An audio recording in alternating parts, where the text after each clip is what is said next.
الرحمن الرحیم الحمد للہ رب العالمین والعاقبۃ للمتقین والصلاة والسلام علی اشرف الانبیاء والمرسلین محمد النبی الکریم وعلی آلہ وصحبہ اجمعین۔ اردو ریڈیو سے پروگرام نور اسلام سننے والوں کی خدمت میں محترم مولانا عبدالباسط العمری اور سیف الرحمان کی جانب سے السلام علیکم ورحمۃ اللہ وبرکاتہ۔ سامعین، پروگرام کے معمول کے مطابق پہلے حصے میں آپ سامعین کی طرف سے ٹیلی فون کے ذریعے موصول ہونے والے سوالات پیش کیے جائیں گے۔ اس کے بعد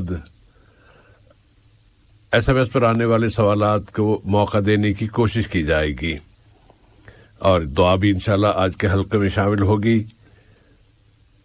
ایس ایم ایس کے ذریعے آپ اگر سوال بھیجنا چاہیں تو اس کے لیے نمبر ہے 92080، جبکہ ٹیلی فون نمبرز ہیں 44131280 اور 44874299۔ آج کے پروگرام کی پہلی کال اب ہم ریسیو کرتے ہیں۔ السلام علیکم۔ السلام علیکم ورحمۃ اللہ وبرکاتہ۔ وعلیکم السلام ورحمۃ اللہ وبرکاتہ۔ بھائی نام اور سوال بتا دیں بھائی۔ جی میں ندیم خان بول رہا ہوں، مولانا صاحب کو میرا سلام۔ ندیم بھائی خوش آمدید۔ جی سوال کیا ہے ندیم بھائی؟ جی میرے دو سوال ہیں بھائی۔ ضرور جی ایک سوال تو میرا یہ ہے کہ اگر ہم کسی کو جیسے کوئی شخص اس کو قرض دے دیتا ہے اور قرض بھی زیادہ اماؤنٹ کا ہوتا ہے اس میں، پھر وہ مطلب کافی ٹائم ہو جاتا ہے اس کو قرض دیے ہوئے، جی، اور پھر قرض دینے کے بعد اس کو ہم بولتے ہیں کہ بھائی وہ پیسے واپس دے گا، تو بولا ہاں دے گا ایسا کرتا ہے، مطلب نہ نہیں کرتا پیسے کے لیے وہ۔ جی، اور وہ پھر کبھی یہ نہیں کرتا کہ میں پیسے نہیں دے گا، مجھے پیسہ چھوڑ دو، میرے پیسہ نہیں ہے، مجھے معاف کر دو، ایسا نہیں ہے۔ جب اس کو بولتے ہیں وہ پیسہ بولتا ہے، وعدہ کرتا ہے، نہیں دیتا۔ تو اس کے لیے مجھے معلوم کرنا تھا، اماؤنٹ بھی زیادہ ہے تو کیا اس میں اس کو ہمیں زکوٰۃ دینی پڑے گی یا نہیں اس کی؟ اچھی بات ہے جی، اس کی زکوٰۃ ہمیں کیسے دینی پڑے گی؟ مطلب وہ منع نہیں کر رہا ہو پیسے کے لیے، کافی ٹائم بھی ہو گیا اس کو۔ جی انشاءاللہ تعالی۔ اور دوسرا سوال کیا بھائی؟ جی دوسرا سوال میرا مسجد سے تعلق ہے۔ مسجد میں جیسے ہم مسجد میں جاتے ہیں نا، جی، تو مسجد میں کیا ہوتا ہے کہ اس میں ہمارے قرآن شریف بھی نیچے رکھے رہتے ہیں۔ جی، وہاں پہ کیا ہوتا ہے بہت سے لوگ اس میں قبلے کی طرف کو پاؤں کر کے لیٹ رہتے ہیں، مطلب پاؤں قرآن شریف کی طرف کو پاؤں ہیں اور لیٹے ہیں یا بیٹھے ہیں، پورے پاؤں کی طرف پورا اس میں، جس کے اس میں کیا ہے، اس کے یہ کیا ہے؟ اور نماز جیسے کوئی نماز پڑھ رہا ہے تو اس کے سامنے کیسے نکل جاتے ہیں؟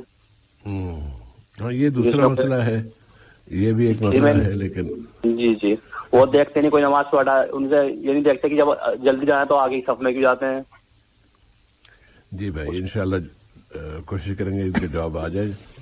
جی اس میں بہت پریشان، اس کے لیے آپ ایک بار آپ کے ذریعے پر چل جائے تو اچھا ہے۔ اللہ کے رسول نے کیا ہوا ہے اس کے اندر، انشاءاللہ وضاحت ہو جائے گی بھائی انشاءاللہ تعالی۔ بہت شکریہ آپ کا۔ جی بہت شکریہ آپ کا، جزاک اللہ خیر۔ پھر سے اللہ حافظ۔ اگلی کال لیتے ہیں۔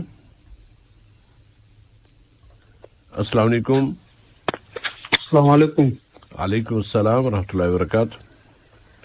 جی میرا نام مختار ہے۔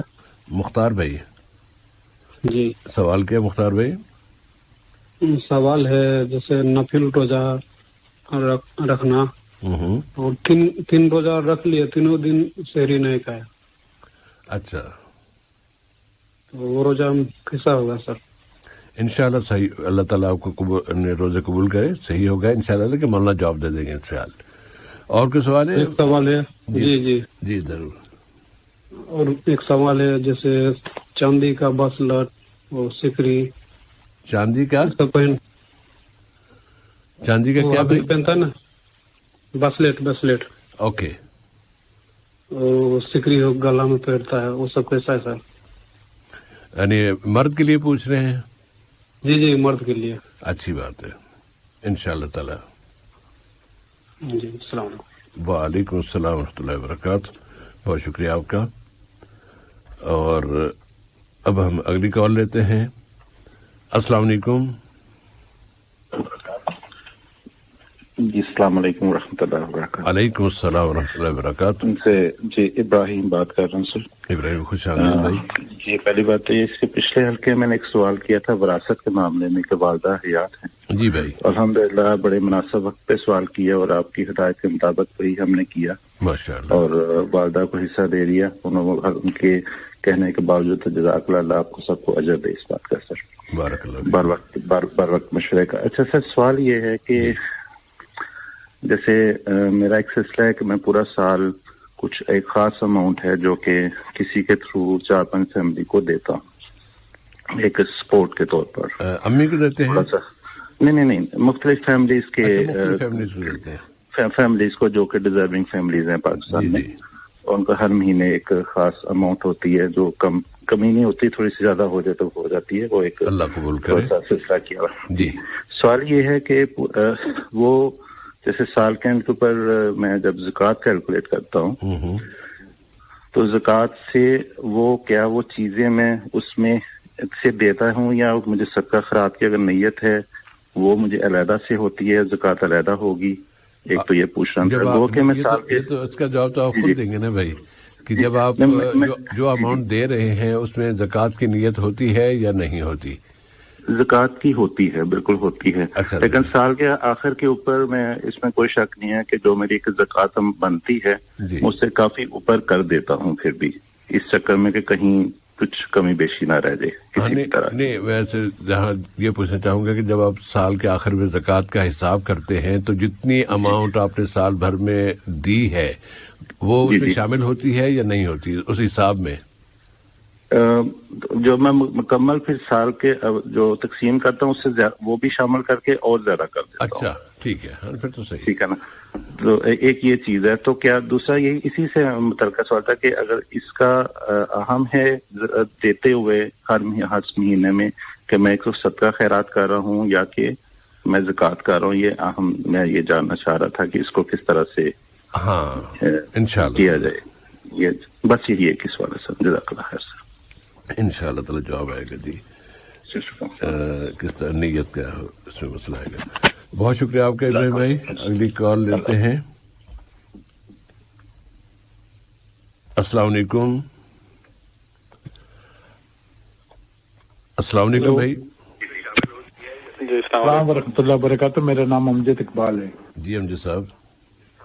جی میرے 2 سوال ہیں سر. ضرور. ایک تو یہ ہے کہ اگر شام کے ٹائم کوئی آدمی فوت ہو جائے تو کسی کا انتظار ہو.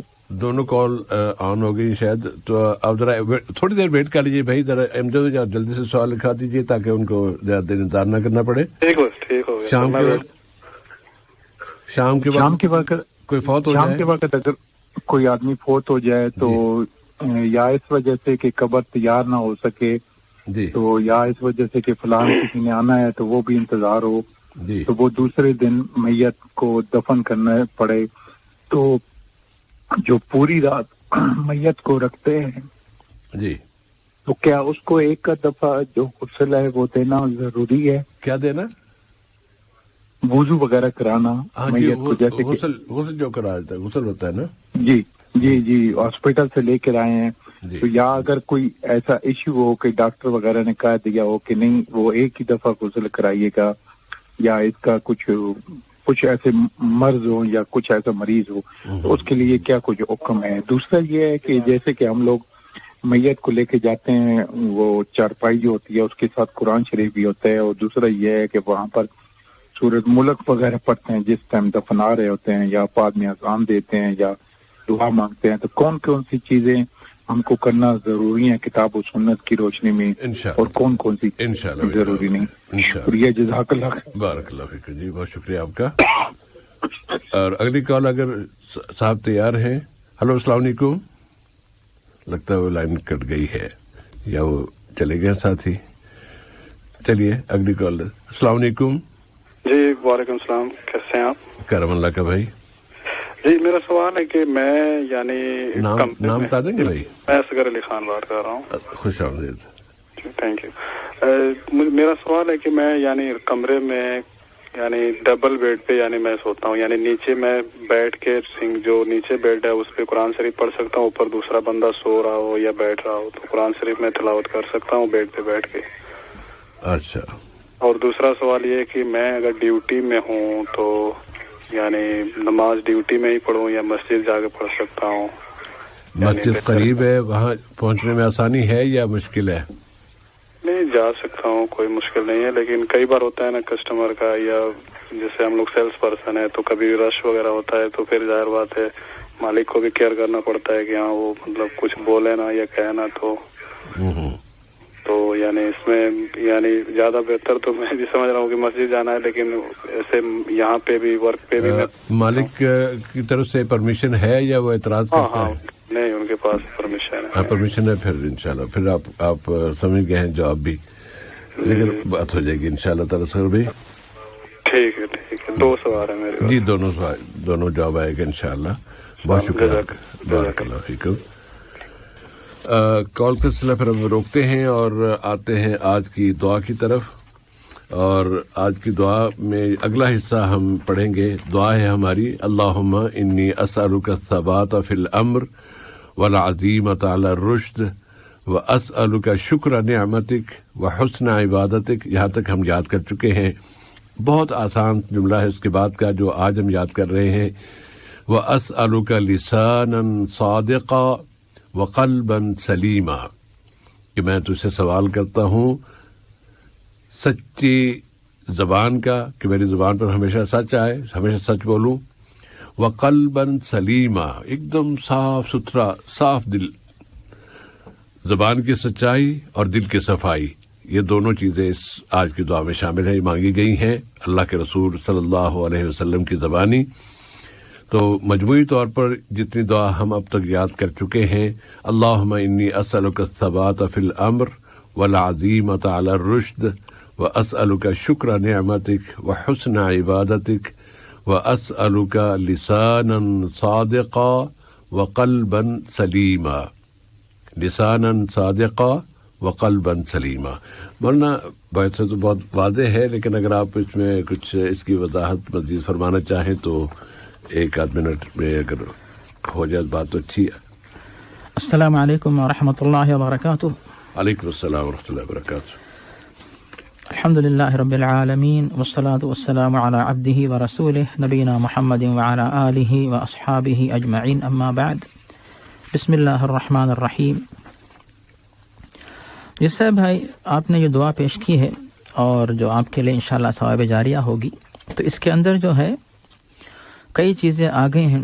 اللہ تعالیٰ کے حقوق، بندوں کے حقوق، عقائد، عبادات، اخلاق، آداب، لوگوں کے ساتھ برتاؤ، لین دین، یعنی زبان سچی ہو، لوگوں کے ساتھ لین دین میں سچا معاملہ اور برتاؤ ہو، اور دل جو ہے وہ صاف ستھرا ہو.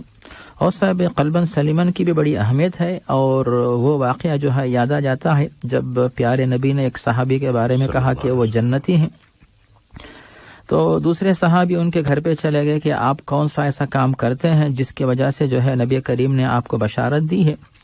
تو ان کو دیکھا کہ جو ساتھ جانے والے صحابی ماشاءاللہ ان سے بڑھ کر زیادہ جو ہے نیک کام کرتے ہیں. انہوں نے بتایا کہ جب شام ہو جاتی ہے، رات میں جب میں سوتا ہوں، تو اگر کسی کی وجہ سے مجھے اذیت پہنچی ہو تو میں ان کو معاف کر دیتا ہوں، اور میں اپنے دل میں کسی بھی شخص کے بارے میں جو ہے غلط جذبات، منفی جذبات میں نہیں رکھتا ہوں، اپنا دل صاف رکھتا ہوں. تو شاید اسی وجہ سے پیارے نبی نے میرے بارے میں کہا ہو کہ یہ شخص جو ہے جنتی ہے. تو صاحب قلباً سلیمن کی بڑی اہمیت ہے کہ اپنے دل کو جو ہے وہ صاف ستھرا رکھیں، تاکہ پیارے نبی نے اس طرح صاف دل رکھنے والوں کے بارے میں جنت کی جو بشارت دی ہے اس بشارت کے انشاءاللہ حقدار بن جائیں. ویسے عمومی طور پہ دعا کے تمام الفاظ جو ہے ہمارے لیے دنیا و آخرت میں فائدے کے لیے کام آ سکتے ہیں انشاءاللہ. جزاکم اللہ خیراً. اور سامعین اب آتے ہیں جوابات کی طرف، اور گزشتہ حلقے میں 2 سوال بچ گئے تھے، ان سے ابتدا کریں گے. محمد یعقوب صاحب کا سوال تھا کہ کوئی لڑکی ہے جس پر جن آتا ہے، وہ غلط کام کرتا ہے، تعویذ اگر پڑھنا بھول جائے تو پھر اسے وہ آ جاتا ہے، اگر یعنی پڑھ لے تو پھر شاید کچھ بچت ہو جاتی. اس طرح کی ان کی الجھن تھی, ورنہ آپ کو یقینی یاد ہو گیا مسئلہ ان کا. کافی لمبی بات کر رہے تھے بھائی. جس سے بھائی اس بارے میں پہلی بات یہ ہے کہ اس بات کا امکان ہے کہ کسی بھی انسان, چاہے وہ مرد یا خاتون, باہر سے جو ہے جن یا شیطان سوار ہو. ہم یہ جن یا شیطان فرق اس لیے کر رہے ہیں کہ اگر وہ یعنی اگر غیر مسلم ہے جن تو پھر اسے شیطان کہتے ہیں, اور اگر وہ مسلمان ہے مگر ظالم ہے, جیسے بدکاری کرنے کے لیے آتا ہے, ظلم کرنے کے لیے آتا, اسے بھی شیطان کہا جاتا ہے. اور اگر کوئی جن ہے یعنی نہ تو وہ کافر ہے نہ تو جو ہے وہ ظلم کرتا ہے, مگر کسی وجہ سے جو ہے انتقام لینے کے لیے یا بدلہ لینے کے لیے کہ اس کو کسی نے اذیت پہنچائی, پھر اس کا بدلہ لینے کے لیے کسی کے جسم پہ سوار ہوتا ہے, مگر وہ بھی ایک طریقے کا ظلم ہی ہے. تو یہ تمام کے تمام جو ہے جنات کی طرف سے, شیاطین کی طرف سے ہونے والے جو ہے یہ ظلم ہیں اور ان کی غلط حرکتیں ہیں. جہاں تک صاحب موصوف اپنی طرف سے فیصلے کر رہے تھے کہ وہ آتا ہے, بدکاری کرتا ہے, ظلم کرتا ہے, تو موصوف اپنی طرف سے فیصلے نہ کریں کہ آپ ہی جو ہے فیصلے کرتے ہیں. اور پھر اس کے بعد ایک اور بات یہ بھی کہ اس لڑکی کے گھر والے توجہ نہیں دیتے ہیں, اور پھر موصوف جو ہے ایک باہر کے شخص ہونے کے باوجود جو ہے اس لڑکی کے بارے میں دلچسپی لیتے ہیں. تو اب وہ لڑکی کس حد تک سچی بات کر رہی ہے ہمیں نہیں پتا, یا ہو سکتا ہے کہ موصوف کا دل جیتنے کے لیے ایسی بات کر رہی ہو. تو موصوف ایک باہر کے ممبر ہو کر جو ہے کسی فیملی کے اندر اس طرح مداخلت کرنا بے شک ہمدردی صحیح ہے, مدد کرنا, تعاون کرنا صحیح ہے. تو آپ جو ہے گھر والوں کو مشورہ دیجئے کہ علاج کروائیں, اور اگر اس لڑکی سے شادی کرنا بھی چاہتے ہیں بے شک آپ اس کا ساتھ دیجئے, شادی کیجئے, اس کے بعد پھر جو اس کا علاج کروائیے.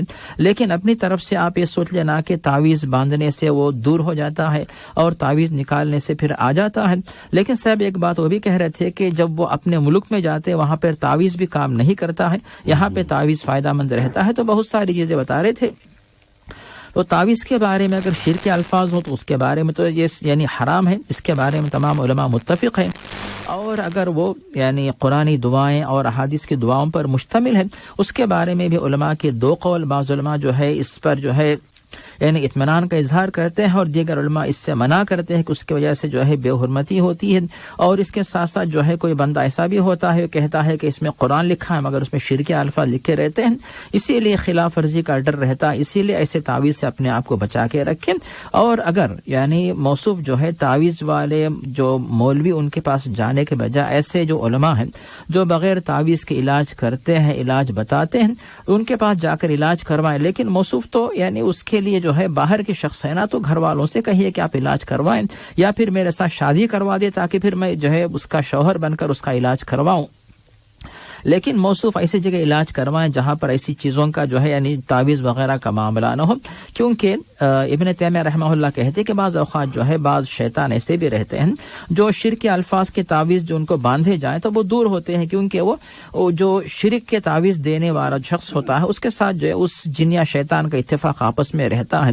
اسی لیے کسی تعویذ کی وجہ سے کسی جن یا شیطان کا دور ہو جانا اس تعویذ کے سچے ہونے کا ثبوت نہیں بنتا ہے. اور ہم اس حدیث پہ غور کریں گے جو ابو داؤد میں ابن مسعود سے مروی ہے کہ جب ان کی اہلیہ جو ہے ایک یہودی نے ایک تعویذ ان کو دیا تھا جو ڈوری وغیرہ جو بھی تھی, تو جب وہ باندھ رہی تھی تو پھر وہ ان کی آنکھ میں درد چلا جاتا تھا, اور جب وہ اتار دی تو پھر وہ جو ہے درد واپس آتا. تب انہوں نے اس کو توڑ دیا اور کہا کہ عبداللہ بن مسعود کے گھر میں یہ عمل, تو جب سے جو انہوں نے منع کر دیا. تو مطلب یہ ہوا ایسی چیزوں سے اپنے آپ کو بچا کے رکھیں جن کے بارے میں جو ہے یہ شک یا ڈر ہو سکتا ہے کہ اس میں ناجائز الفاظ بھی شامل ہو چکے ہیں. اور جو شرعی علاج جو ہوتا ہے شریعت کے مطابق وہ علاج کروائیں اور جو ہے اس کو ٹھیک کرنے کی آپ کوشش کریں. جیسے بھائی جزاکم اللہ خیرن. اور اگلا سوال کسی بھائی کی طرف سے, انہوں نے اپنا نام نہیں بتایا اور اپنی اہلیہ کے حوالے سے بتا رہے تھے کہ ان کی اہلیہ اور ان کی والدہ کے درمیان کچھ ناچاقی ہو گئی, لڑائی وڑائی کچھ ہو گئی. انہوں نے اسے میں آ کے اسے اپنے بھائی سے بات کرتے ہوئے کہا کہ میری بیوی سے کہہ دینا کہ میں تمہیں 3 طلاق دیتا ہوں. اور اس نے پھر شاید اس کو بتایا, ان کی اہلیہ کو نہیں بتایا, لیکن بعد میں شاید ان کو کچھ علم ہوا. تو اس طلاق کے بارے میں پوچھنا چاہ رہے تھے کہ کیا یہ طلاق ہو گئی یا نہیں. اس کے بارے میں 2-3 الگ الگ باتیں ہیں. پہلی بات یہاں پہ یہ ہے اگر کوئی شخص اپنی بیوی کو طلاق دیتا ہے اور اس کے بعد کسی دوسرے شخص کے توسط سے کہ تم جا کر میری بیوی کو بتا دو اور اس بات کا اقرار کرتا ہے کہ ہاں میں نے طلاق کے الفاظ کہے ہیں، جیسا کہ موصوف خود مان رہے ہیں کہ انہوں نے الفاظ کہے ہیں، تو اس کے بعد جو ہے جو شخص جا کر درمیان میں جو واسطہ ہے وہ جا کر سنائے یا نہ سنائے مگر طلاق جو ہے واقع ہو جاتی ہے۔ اب اس کے بعد سے بھی آپ نے اچھا کیا جو اس وقت دریافت کر لیا کہ یہ واقعہ پیش آ کر کتنے دن گزرے، تو انہوں نے بتایا کہ 10 دن۔ اب مطلب ایک ہفتہ گزرا ہے، 17 دن اب ہو چکے ہیں، تو 17 دن کا مطلب یہ ہوتا ہے کہ طلاق جو ہے واقع ہوئی ہے، لیکن 3 طلاقیں ہوئی، 1 طلاق ہوئی، تو اس کے بارے میں علماء کا چونکہ اختلاف ہے، اور ہمیں جس دلیل پہ اطمینان ہے وہ یہی ہے کہ اگر کوئی بندہ ایک مجلس میں 1 طلاق دے، 2 طلاقیں دے، 3 طلاقیں دے، تو پھر وہ جو ہے 1 طلاق کے طور پر جو ہے وہ شمار ہوتی ہے۔ تو اب چونکہ موصوف نے طلاق دے دی تو واقع ہو چکی، چاہے براہ راست انہوں نے بیوی سے کہا ہو یا کسی اور کے ذریعے جو ہے یہ طلاق ان تک پہنچائی ہو۔ اب اس کے بعد سیب بھائی نے پھر یہ بھی دریافت کیا کہ کیا آپ واپس لینا چاہتے ہیں، تو بہت اہم سوال تھا سیب بھائی کہ کیا واپس لینا چاہتے ہیں، تو ہاں واپس لینا چاہتے ہیں، لیکن بندہ جو ہے شخص جو بھی ہوتا ہے انسان طلاق دیتے وقت نہیں سوچتا کہ مجھے واپس لینا ہے یا رکھنا ہے، لیکن طلاق دینے کے بعد سوچتا ہے کہ مجھے واپس لینا ہے یا اپنے ساتھ رکھنا ہے۔ تو جو الفاظ زبان سے نکل رہے ہیں اسی وقت سوچنا چاہیے کہ مجھے ان کو واپس رکھنا ہے تو میں کیوں طلاق دوں، طلاق کے لفظ کے بغیر بھی اس مسئلے کو حل کیا جا سکتا ہے۔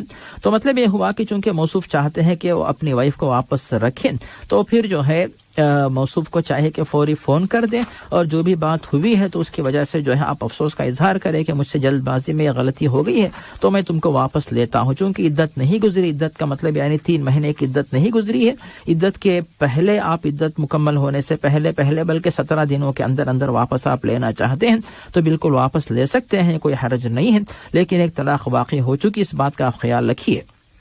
تو صاحب بھائی یہ تو ایک مسئلہ حل ہوا، لیکن دوسرا مسئلہ اس کے بارے میں ذرا سا آپ سے بھی ہم ذرا استفادہ کرنا چاہتے ہیں کہ عام طور سے بہت سارے لوگ جو ہے چاہے وہاں بھی اپنے ملک میں رہنے والے ہوں تو یہاں آتے ہیں پھر وہاں رہتے ہوں تو ساس اور بہو دونوں کو ایک ساتھ رہنا ہوتا ہے۔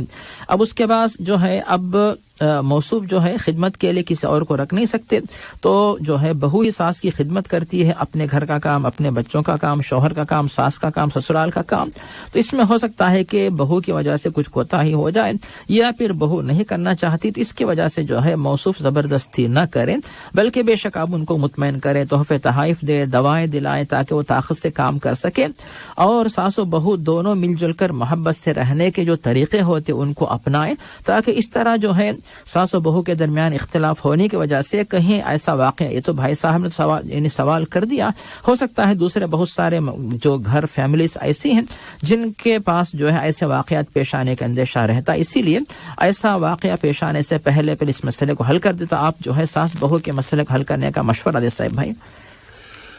اللہ تعالیٰ ان کے درمیان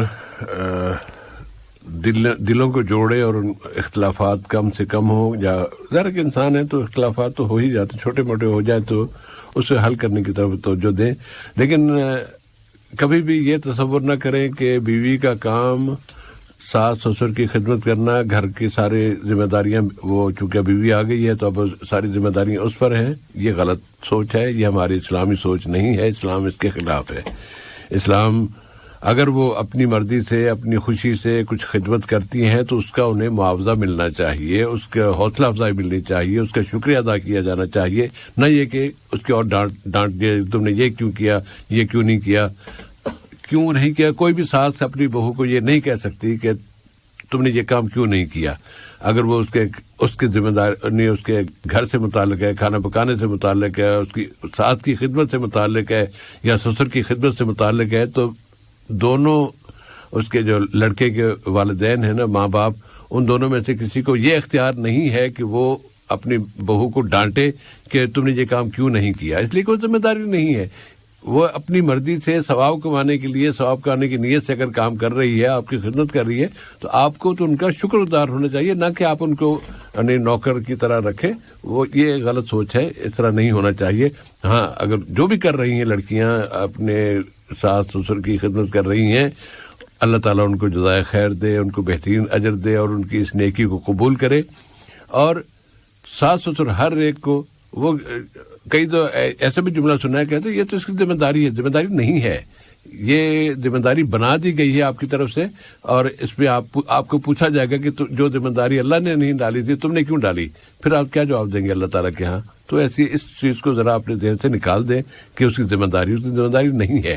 ہاں وہ آپ کے ساتھ نیکی کر رہی ہے، آپ اس کے ساتھ نیکی کریں، نہ یہ کہ استاد بن کے یا ڈنڈا لے کے اس کے پیچھے پڑ جائے بیچاری کے. جی صاحب بھائی.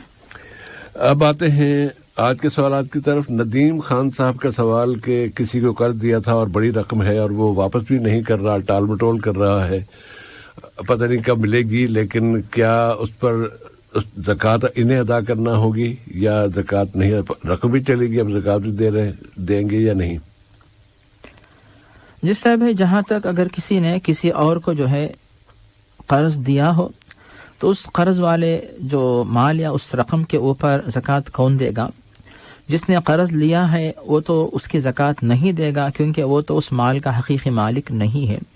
اور جو مالدار ہے ماشاءاللہ جس نے قرض دیا ہو، یعنی مالدار کا مطلب نسبتاً یعنی نسبی، چونکہ مال اس کا ہے، اس معنی میں جو ہے جو صاحب مال ہے تو چونکہ مال کی ملکیت انہی کی ہے تو انہی کے اوپر جنہوں نے قرض دیا ہے ان کے اوپر جو ہے وہ زکوٰۃ، اس مال کی زکوٰۃ فرض ہوتی ہے. اب اس کے بعد سے بھائی یعنی اس مال کے اوپر زکوٰۃ معاف ہونے کے سلسلے میں علماء نے دو باتیں بتائی ہیں. ایک یہ ہے کہ آپ اس کو دیکھتے ہیں کہ وہ اتنا غریب یا محتاج ہے کہ امید ہی نہیں ہے کہ وہ آپ کو جو ہے مال واپس کرے گا، قرض ادا کر واپس دے گا کہ نہیں، اور یعنی دینے کا امکان کم ہے تو پھر آپ جو ہے انتظار کریں، اور جب وہ واپس دیتا ہے تب جو ہے آپ اس مال کا حساب لگائیں، اس کے بعد جو ہے سال شروع ہوگا. اسی طرح کوئی شخص ایسا ہے جو انکار کر دیتا ہے یا پھر نہیں دوں گا کہتا ہے، اس طرح کا کوئی انداز وہ اپناتا ہے، ایسی صورت میں بھی علماء کی تحقیق یہ ہے کہ اگر وہ منکر ہے، یعنی یہ کہ تم نے دیا ہی نہیں، یا دوسرا انکار یہ ہے کہ میں واپس نہیں دوں گا، اس طرح غلط انداز اپناتا ہے، مثال کے طور پہ گنہگار تو ہوگا، یعنی اس کی غلطی ہے، وہ ظلم ہے، ناجائز ہے، لیکن معاشرے میں ایسے افراد ہو سکتے، ایسا امکان ہے. تو ایسی صورت میں بھی آپ یعنی انتظار کریں گے جب تک جو ہے وہ آپ کو مال نہ دے دیں، اور اگر وہ دے دیتا ہے اس کے بعد آپ کے اوپر جو ہے جب سے وہ واپس دے گا تب سے سال کا حساب شروع ہوگا، اس کے بعد پھر آپ ہر سال جو زکوٰۃ دینا شروع کریں. تو یہ باتیں ہوگی. چونکہ صاحب بھائی موصوف کا کہنا یہ ہے کہ وہ انکار نہیں کر رہا ہے اور وہ مان رہا ہے، تو ایسی صورت میں جو ہے موصوف کے اوپر ہر سال اتنی رقم کی زکوٰۃ دیگر رقم کے ساتھ اس کی بھی زکوٰۃ فرض رہتی ہے. لیکن موصوف یہ نہ سمجھے کہ مال بھی دیا اس کے بعد پھر زکوٰۃ بھی دینا ہے. تو اس طرح جو ہے آپ اگر کسی کو قرض حسنہ دیتے ہیں، قرض حسنہ کا مطلب بغیر سود کے قرض دیتے ہیں کسی کو، تو یہ جو ہے بہت بڑے ثواب کا کام ہے. اس پر آپ کو برابر اجر ملے گا، برکت ملے گی، اور یہ برکت آپ کو ہی نہیں بلکہ آپ کی فیملی، بال بچے، آپ کی نسل، ان کو بھی اس کی برکت انشاءاللہ حاصل ہوتی رہے گی. کیونکہ اللہ رب العالمین کسی کی ذرا برابر نیکی کو ضائع نہیں کرتا ہے، برابر خیر و برکت عطا کرے گا. اس پر آپ اطمینان رکھیں اور بہتر انداز میں آپ مطالبہ کرتے رہیں. یعنی مطالبہ مطلب آپ اس سے کہتے رہے کہ امانت جو ہے وہ واپس اگر ایک ساتھ نہیں دے سکتے تو اقساط میں دے دو، تھوڑی تھوڑی سے رقم دے دو. اس طرح جو ہے آپ اس کے سامنے بات پیش کرے تاکہ آپ کی امانت آپ کو انشاءاللہ واپس مل جائے. جی صاحب بھائی. جزاک اللہ خیر. مولانا مجھے نے مولانا اسحاق صاحب کا جملہ یاد آیا. وہ فرماتے ہیں، انہوں نے بتایا تھا کہ کسی کو قرض دینا اس کا اجر اور کسی کو رقم دے دینا کہ بھئی یہ بس میں نے تمہیں معاف کر دی تم لے لو، دے دینا اس کا اجر کم ہے اور قرض دینے کی اجر زیادہ ہے. عام طور پہ الٹا سمجھا جاتا ہے. تو ندیم بھائی آپ نے جو قرض دیا ہے تو اس ایسے مرحلے سے آنے پہ ذرا بچیے گا کہ آپ کو کہنا پڑے کہ جی میں بس ٹھیک ہے میں نہیں دیتے تو نہ تو میں نے معاف کیا، معاف نہ کیجیے گا، بلکہ اس کو مستقل حاج یہ قرض دیا ہے اور قرض دے ہی کا جو اجر ہے نا وہ آپ کماتے رہیے گا، انشاءاللہ اس کا اجر بہت زیادہ ہے. جی صاحب بھائی. ندیم بھائی کا دوسرا سوال، مسجد میں قرآن پاک نیچے رکھے ہوتے ہیں، لوگ قرآن کی طرف پاؤں کر لیتے ہیں اور بہت سے لوگ تو قبلے کی طرف پاؤں کر کے لیٹتے ہیں اور پھر نمازی کے آگے سے گزرتے ہیں. اس طرح کے مسئلے میں کیا کیا جائے؟ جس صاحب بھائی جہاں تک قبلے کی طرف جو ہے پیر کر کے لیٹنے کا ہے تو اس میں جو ہے احتیاط کرنا چاہیے. اس معنی میں کہ پہلی بات تو یہ ہے کہ قبلے کا احترام لازمی ہے، لیکن قبلے کی طرف جیسے یعنی بر صغیر کے اندر قبلے کی طرف پیر اگر کوئی کر دیتا ہے اس کو بہت ہی برا مانا جاتا ہے، لیکن انسان کے دل کی بات ہے کہ اگر کوئی بندہ بے حرمتی کے لیے گستاخی کے لیے کرتا ہے تو پھر وہ گنہگار ہوگا، ورنہ آرام کے لیے اگر اپنے پیر سامنے کر لیتا ہے اس میں کوئی حرج نہیں ہے۔ جیسے اگر کوئی شخص مریض جب نماز پڑھتا ہے، مریض کی جو نماز ہے تو اس میں جو ہے اس کے پیر قبلے کی طرف ہی ہوتے ہیں، کیونکہ اگر وہ اٹھے گا تو پھر جو ہے بیٹھ کے نماز پڑھے گا، لیٹے گا تو پھر اس کے پیر قبلے کی طرف ہوں گے۔ اس اعتبار سے علماء کی تحقیق یہ ہے کہ قبلے کی طرف پیر کرنے کی وجہ سے اس میں کوئی حرج نہیں ہے، لیکن اگر احتیاط کرتا ہے اور بچنے کی کوشش کرتا ہے تو اس کے لیے زیادہ بہتر وہ رہے گا۔ اور جہاں تک صاحب بھائی یعنی مصاحف یا جو قرآن مجید کے نسخے ہیں تو ان کی طرف پیر کرنا یہ واقعی قرآن کے بارے میں بے حرمتی ہے، اس طرح نہ کریں۔ اور اس میں یہ بھی ہے کہ ہو سکتا ہے کہ جس طرف قرآن کے نسخے نہ رکھے ہوں تو اس طرف اگر کوئی بندہ پیر رکھ کے لیٹنا چاہے تو اس طرف اپنے پیروں کا رخ کر لے، یا پھر اگر قرآن شریف کے نسخے جو ہے جو عام طور سے جو ہے کباڑ وغیرہ رکھے جاتے ہیں مساجد میں تو اوپر کے حصے میں ہے، لیکن اس کے پیر جو ہے نیچے ہے، یا نیچے کا مطلب یہ ہوا کہ یعنی نسخے نیچے نہیں ہیں، پیروں کے برابر نہیں بلکہ اوپر کے حصے میں ہیں، اس میں بھی کوئی حرج نہیں ہے۔ لیکن جس حد تک انسان بچتا ہے اس کے دل میں جو ہے جتنا زیادہ ادب ہے اتنا ہی زیادہ بہتر رہے گا، تاکہ ایسے لوگوں کے بارے میں دوسروں کے دلوں میں غلط فہمی نہ آنے پائے۔ صاحب بھائی یہ تو ہو گئی دو باتیں۔ تیسری بات جو موصوف سامنے یعنی نمازی کے سامنے سے گزرنے کی بات جو بتا رہے تھے کہ نمازی کے سامنے سے گزرنے والے کو جو ہے شیطان کہا گیا ہے، نعوذ باللہ، اس لیے کہ اللہ اور نمازی دونوں کے درمیان جو اگر کوئی بندہ رکاوٹ بنتا ہے تو وہ گویا کہ خلل ڈالنے والا ہوتا ہے، اسی لیے جو ہے نمازی کے سامنے سے گزرنے کو بہت بڑا گناہ بلکہ علماء نے گناہ کبیرہ کے طور پر شمار کیا ہے۔ اور جو شخص جو ہے نمازی یا نماز پڑھنے والا کھڑا رہتا ہے، ایسا نہ ہو کہ بالکل آپ دروازے کے سامنے سے لوگوں کے لیے گزرنے کی جگہ جو ہوتی ہے وہاں پہ نہ کھڑے ہوں، آپ جو ہے کسی پلر کے پیچھے، ستون کے پیچھے، کرسی کے پیچھے کوئی بندہ بیٹھ کے قرآن پڑھ رہا ہو یا نماز پڑھ رہا ہو اس کے پیچھے آپ کھڑے ہو جائیں تاکہ آنے جانے والوں کے لیے زحمت نہ ہو۔ لیکن اگر کوئی بندہ گزرنا چاہتا ہے، مجبوری نہیں ہے پیچھے سے گزرنے کا جو ہے راستہ ہے تو پیچھے سے گزرے، لیکن اگر سامنے سے ہی گزرنا چاہتا ہے اس کے بارے میں علماء کی تحقیق خاص طور پہ ابن عثیمین رحمہ اللہ کہتے ہیں کہ نمازی کا حق جو بنتا ہے اس کے قدموں سے لے کر سجدے کی جگہ جہاں پیشانی لگاتا ہے یعنی تقریباً ایک صف کی جگہ جو ہوتی ہے، ایک صف کی جگہ تک اس کا حق بنتا ہے، اس سے آگے سے یعنی صف سے پار ہو کر اگر کوئی بندہ جو ہے آگے سے گزرتا ہے اس میں کوئی حرج نہیں ہے۔ تو آپ کی ذمہ داری ہوتی ہے کہ آپ ایسی جگہ کھڑے ہوں تاکہ لوگوں کو خلل نہ ہو، پریشانی نہ ہو اور کوئی بندہ سامنے سے گزرنے کی وجہ سے گنہگار نہ ہو۔ لیکن اگر کوئی بندہ صاحب واقعی مجبور ہے کہ سامنے جگہ نہیں اور جو ہے یعنی سجدے کی جگہ سے پہلے ہی وہ گزرنا چاہتا ہے تو مجبوری ہے، کسی کو قضاء حاجت ہے، کوئی اور ارجنٹ ضرورت ہے تو مجبوری ہے، اور ایسا بندہ گزرتا ہے تو پھر جا کے اللہ تعالیٰ کے دربار میں توبہ کرے کہ اللہ یہ وجہ تھی، مجھے حمام میں جانا تھا کہ اور وجہ تھی، اللہ کے سامنے بات پیش کر کے توبہ استغفار کرے، ورنہ بچنا یعنی ایک صف کی جگہ چھوڑ کر اور آگے سے گزرنے میں کوئی حرج نہیں ہے۔ جی صاحب جزاکم اللہ خیرن۔ اور قرآن پاک کے حوالے سے مولانا ایک چھوٹی سی اگر درخواست ہم اپنے ان ساتھیوں سے، ان سامعین سے کہتے ہیں جو الحمدللہ یہ پروگرام سنتے ہیں اور مساجد میں جو خادم کے طور پر کام کر رہے ہوتے ہیں، ایک سے زیادہ مسجدوں میں دیکھا ہے کہ پہلی صف میں جو سامنے قرآن پاک کے جو ریک رکھے ہوئے ہیں نا، اس سے بالکل نیچے والے حصے میں بھی قرآن پاک کو رکھے جاتے ہیں یا رکھ دیتے ہیں۔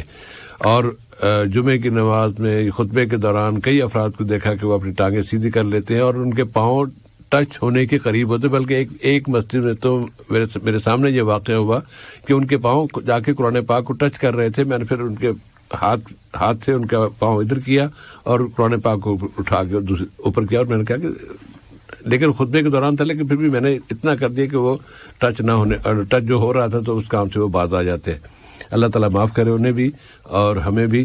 تو جو خادم مسجدوں میں کام کر رہے ہیں ان سے یہ گزارش ہے کہ وہ جو ریک بالکل صف کے ساتھ رکھے ہوئے ہیں اور نیچے والے فرش کے ساتھ والے حصے میں ہی آپ نے اگر قرآن پاک رکھے ہوئے ہیں تو کم از کم جمعے کے دن تو انہیں اٹھا کر اوپر والے حصے میں رکھ دیں، تاکہ لوگوں کے پاؤں، جو بزرگ حضرات بھی کہیں بیٹھے ہوتے ہیں ان کی ٹانگوں میں درد شروع ہو جاتا ہے تو ٹانگیں سیدھی کر لیتے ہیں، تو بہت قریب پہنچ جاتے ہیں قرآن پاک کے نسخے ان کے پاؤں، تو اس بے حرمتی سے اپنے آپ کو اور ان کو بچانے کے لیے قرآن پاک باہر نہ رکھیں.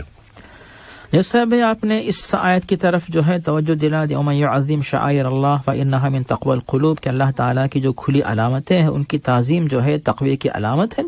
تو قرآن کے احترام کے طور پہ جو ہے قرآن شریف کے نسخے ریکس کے اندر اوپر رکھے جائیں، تاکہ اگر کچھ لوگ پیر بھی پھیلائیں تو پھر جو ہے آپس میں جو ہے ٹکراؤ نہ ہو، اور جو ہے قرآن ان کے پیروں سے بہت اوپر رہے. تو بہت بڑی اہم نصیحت ہے بھائی. جزاکم اللہ خیراً.